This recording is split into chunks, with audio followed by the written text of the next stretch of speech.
जय हिंद दोस्तों, मैं संतोष त्रिपाठी आपका अपने इस चैनल पर बहुत बहुत स्वागत करता हूं। आइए, संविधान पढ़ने के क्रम में हम लोग मौलिक अधिकार को देख रहे थे।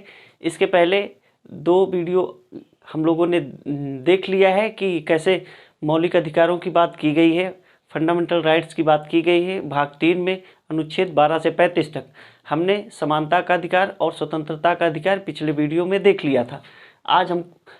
आज हमको शोषण के विरुद्ध अधिकार, धार्मिक स्वतंत्रता का अधिकार, संस्कृति एवं शिक्षा का अधिकार, संवैधानिक उपचारों का अधिकार, इसको देखना है।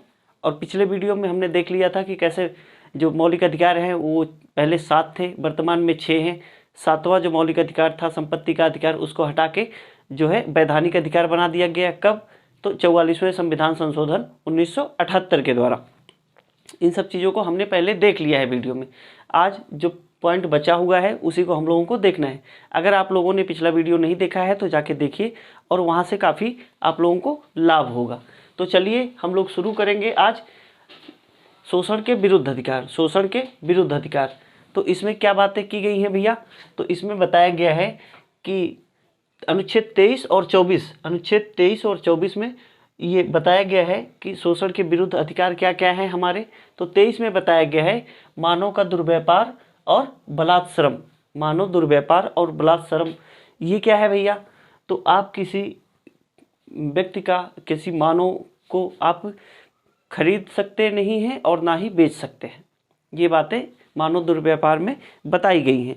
तो आप कहेंगे कि जो आईपीएल वगैरह में क्रिकेट जो खेल होता है उसमें जो खिलाड़ी हैं उनकी भी बोली लगती है, उनको भी खरीदा जाता है। तो जो खेल भावना के दृश्य से देखा जाए अगर, तो वो चीज़ें इसमें शामिल नहीं है, क्योंकि वो हाँ खेल की भावना से चीज़ें हो रही हैं।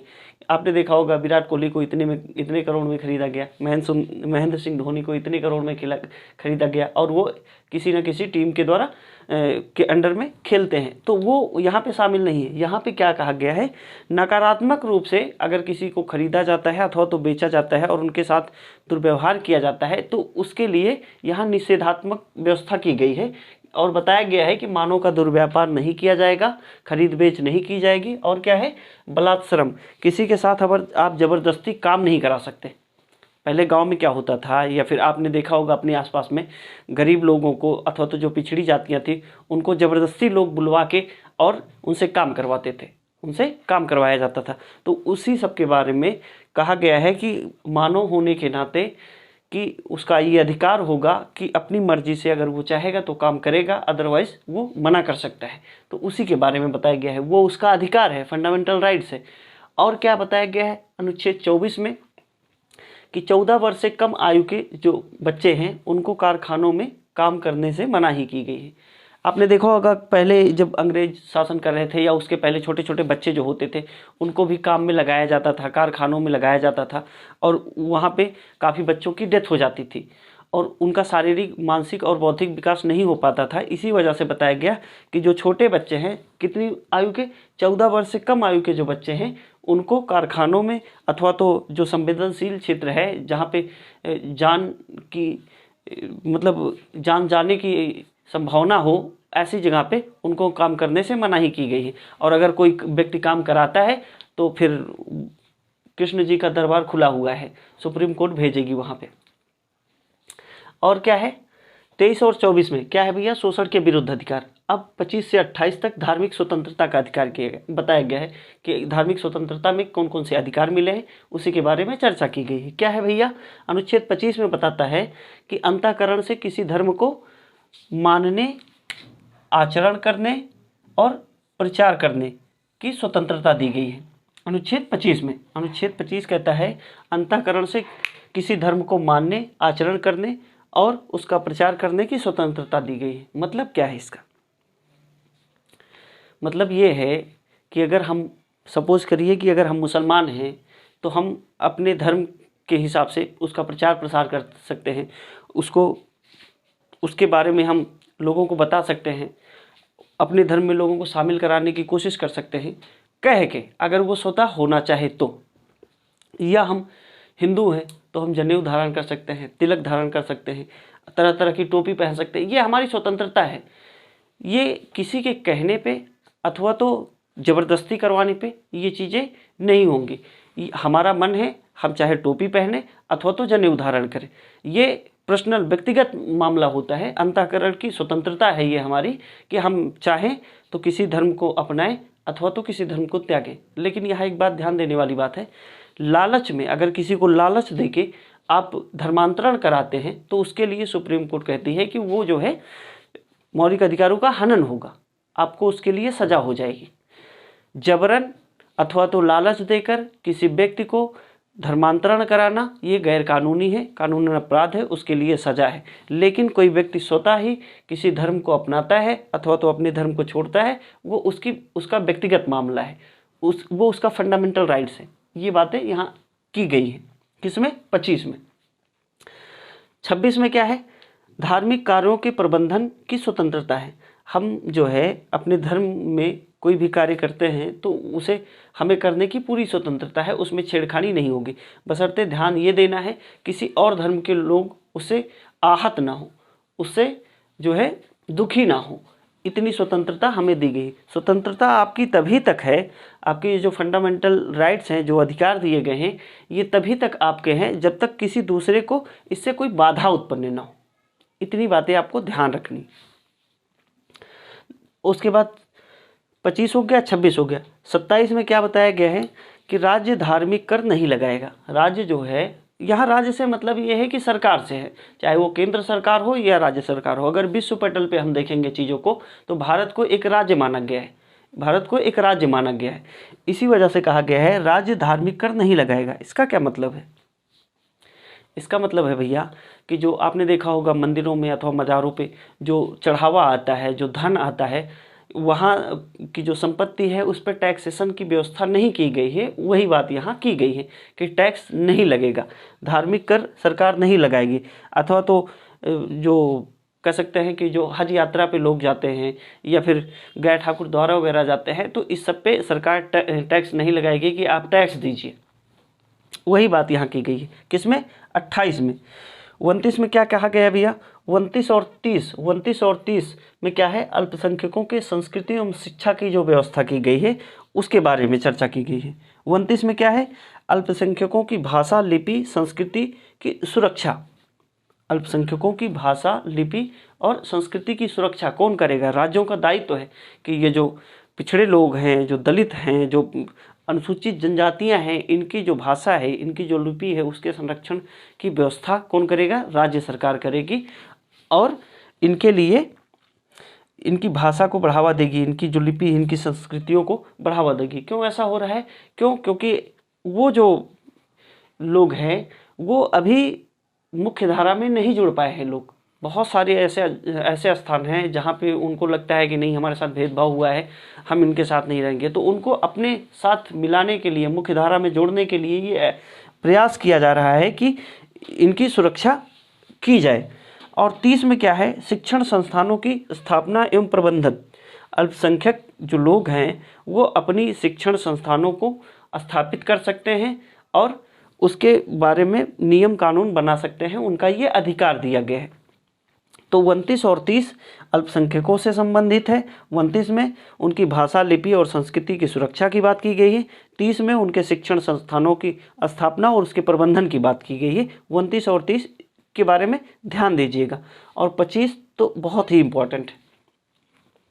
तो हमने 30 तक देख लिया है। अब अनुच्छेद 31 की बात आते हैं। अनुच्छेद 31 में हमने पिछले वीडियो में देखा है कि संपत्ति का अधिकार था, उसे कैसे निकाल के जो है विधिक अधिकार बना दिया गया है, जो मौलिक अधिकार था, तो उसके बारे में हमने पढ़ लिया है। अब अनुच्छेद 32 जो है बहुत ही इम्पोर्टेंट है। अनुच्छेद 32 क्या है भैया? संवैधानिक उपचारों का अधिकार। संवैधानिक उपचारों का अधिकार अनुच्छेद 32। अंबेडकर साहब ने इस अनुच्छेद को कहा है कि अगर ये अनुच्छेद ना होता तो संविधान जो है, जैसे बिना देह के, जैसे बिना आत्मा के अथवा बिना प्राण के शरीर होती है, उसी प्रकार संविधान होता। क्यों?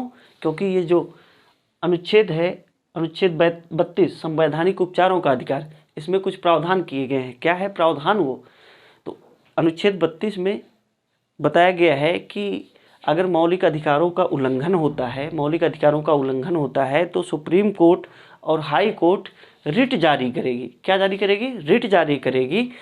और 5 प्रकार की रिटें जारी करेगी। 5 प्रकार की रिटें जारी करेंगी जिससे मौलिक अधिकारों का संरक्षण हो पाएगा। क्या है वो 5 रिटें, जरा देख लेते हैं। तो देखिए, पूछा जाएगा एग्जाम में कि कितने प्रकार की रिट न्यायपालिका जारी करेगी, तो आप बताएंगे कि 5 प्रकार की। कौन कौन सी है वो भी देख लेते हैं। बंदी प्रत्यक्षी, इसे हैबियस कार्पस कहा जाता है। परमादेश और प्रतिरोध, उत्प्रेषण और अधिकार परीक्ष। कौन कौन से? बंदी प्रत्यक्षी, परमादेश, प्रतिरोध, उत्प्रेषण और अधिकार परीक्ष। इसमें क्या है व्यवस्था? इसमें क्या है व्यवस्था? बंदी प्रत्यक्षी में कहा गया है ये व्यक्तिगत स्वतंत्रता की बात की जाती है। व्यक्तिगत स्वतंत्रता की बात की जाती है। पहले आपने देखा होगा कि जो बाहुबली लोग थे, अथवा तो जिनके पास काफ़ी धन होता था, या फिर राजनीतिक लोग जो होते थे, किसी व्यक्ति को गायब करवा देते थे गाँव में से, अगर उनके खिलाफ कुछ बोला जाता था। तो अब क्या व्यवस्था है कि अगर कोई व्यक्ति गायब होता है और 24 घंटे के अंदर अगर उसको पेश नहीं किया जाता है, तो आप कोर्ट में जाएंगे और कोर्ट से ये रिट जारी होगी। कौन सी? बंदी प्रत्यक्षी। उसमें क्या होगा? कोर्ट, न्यायपालिका कहेगी कि जो व्यक्ति गायब हुआ है उसको सशरीर हमारे सामने पेश करिए।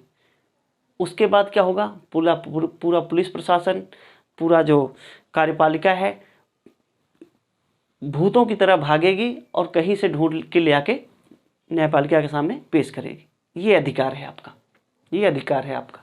न्यायपालिका ना होती ना तो ये देशवा के जो नेता लोग हैं वो बेच लेते देशवे। तो इसी प्रकार जो है मौलिक अधिकारों की रक्षा करती है। और क्या है? परमादेश। परमादेश, इसे मैंडमस कहा जाता है।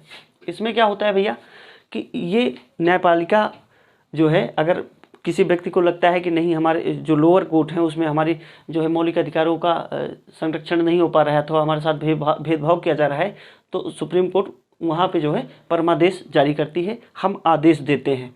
कौन? परमादेश। क्यों? क्योंकि सर्वोच्च न्यायालय ये बात कह रही है।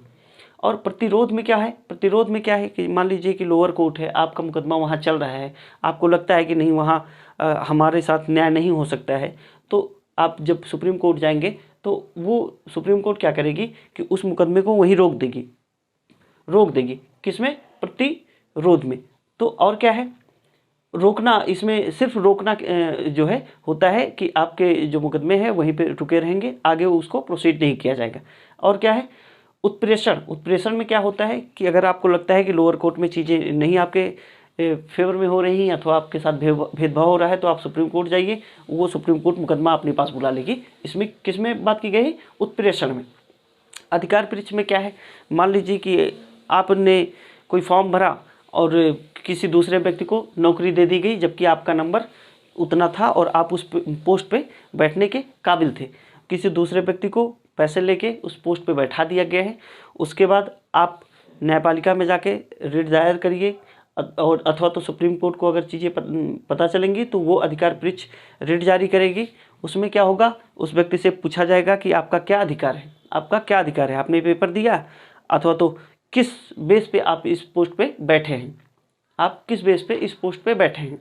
तो वो कहेगा कि अरे वो भैया हमसे लिए थे पैसा 30 लाख रुपया, कहें दे दीजिए तो हम आपको नौकरी दे देंगे। तो भैया तो जैबे करेंगे, आपो को लेके जाएंगे कहाँ? कृष्ण जी के दरबार में। तो ये सारी चीज़ें हैं। मौलिक अधिकारों के संरक्षण के लिए 5 प्रकार की रिटें जारी की जाती है। कौन जारी करता है? न्यायपालिका जारी करती है। बंदी प्रत्यक्षी, परमादेश, प्रतिरोध, उत्प्रेषण और अधिकार परीक्ष। इतनी बातें यहाँ से आपको याद रखनी है। और क्या है भैया? अनुच्छेद 33 में क्या कहा गया है? संसद प्रतिबंध लगा सकती है किस पे? जो सेना है, जो पुलिस है, सशस्त्र बल है, इस पे युक्त प्रतिबंध लगा सकती है अनुच्छेद 33 के थ्रू। कौन? संसद। ऐसा क्यों किया गया है? क्योंकि आपातकालीन स्थितियों में जो पुलिस है वो इस्तीफा देके, अथवा ये ना कह सके कि हम पोस्ट छोड़ के भाग रहे हैं, पता चला दंगा हो रहा है और वो व्यक्ति इस्तीफा दे रहा है, तो ऐसा नहीं चलेगा। वो देश की सुरक्षा के लिए ऐसी व्यवस्था बनाई गई है। और एक पॉइंट आपको यहाँ याद रखना है, मार्शल लॉ की बात है। मार्शल लॉ कहाँ लगता है भैया? जहाँ पे संवेदनशील एरिया हो, उपद्रव होने की बात हो, अथवा देश की सुरक्षा, अस्मिता पे कोई संकट आने वाला हो, उसी स्थिति में मार्शल लॉ उस क्षेत्र में लगाया जाता है। वहाँ पे मौलिक अधिकारों की बात आप नहीं कर सकते। जिन क्षेत्रों पे मार्शल लॉ लगाया जाता है वहाँ पे सारे मौलिक अधिकार आपके निलंबित हो जाते हैं, और उसके लिए आप सुप्रीम कोर्ट अथवा हाई कोर्ट नहीं जा सकते। ऐसा क्यों किया गया? क्योंकि भैया सबसे पहले देश की बात होती है और सेना अपने हिसाब से नियम कानून बनाती है और ज़रूरत पड़ने पर उपद्रवियों को गोली भी मार सकती है और उसके लिए आप न्यायपालिका नहीं जाएंगे। ये थोड़ा सा विवादित कई बार रहता है और एक दो बार एग्जाम में यहाँ से क्वेश्चन बने हैं। अब देखा गया कि ये पूरा मौलिक अधिकार हमने पढ़ लिया है। अब कुछ बातें हैं जो यहाँ भाग 3 से इतर जो है अधिकार हमारे पास है, उसके बारे में जब हम न्यायपालिका की बात करेंगे, सुप्रीम कोर्ट में अनुच्छेद 32 तक है और उसके बाद जो है जब हम भाग 3 से इतर मौलिक अधिकारों की बात करेंगे अथवा तो विधिक अधिकारों की बात करेंगे, तब हम सुप्रीम कोर्ट नहीं जाएंगे, तब हम हाई कोर्ट जाएंगे। अच्छा, यहाँ एक बात ध्यान देने वाली बात है कि सुप्रीम कोर्ट से ज़्यादा अधिकार हाई कोर्ट को है। किस मामले में? अधिकारों के मामले में। ये बातें आप ध्यान रखिएगा। कैसे भैया? तो भाग 3 से जो बाहर के अधिकार हैं वो सांविधिक अधिकार है या वैधानिक अधिकार है या विधिक अधिकार है। कौन कौन से हैं वो? तो एक है कर अधिरोपण। कर अधिरोपण भाग 12 में है, आर्टिकल 265 में है। भाग 13 में है, आर्टिकल 301 में है। क्या है? व्यापार है और वाणिज्य है। और भाग 15 में है, अनुच्छेद 326 में है। क्या है? मताधिकार की बात की गई। मताधिकार की बात की गई। ये भी आपके अधिकार हैं, लेकिन ये मौलिक अधिकार नहीं, ये विधिक अधिकार हैं अथवा वैधानिक अधिकार हैं। इसके बारे में अगर इन सब के बारे में कोई डिबेट होता है या इनका उल्लंघन होता है तो हम हाई कोर्ट जाएंगे। इतनी बातें आपको ध्यान रखनी है। आज मौलिक अधिकार समाप्त हो गया। अब हम भाग जो है 4 पढ़ेंगे, नीति निर्देशक तत्व। वहाँ और चीज़ें हम लोग अच्छे से पढ़ेंगे। उम्मीद करते हैं कि आज आपको चीज़ें समझ में आई होंगी और जो भी आपकी क्वेरीज होंगी, आपको चीज़ें नहीं समझ में आई हैं तो आप हमको कमेंट करिएगा, हम ज़रूर बताने की कोशिश करेंगे। चलिए आज इतना ही रखते हैं, मिलेंगे अगले वीडियो में। तब तक के लिए जय हिंद।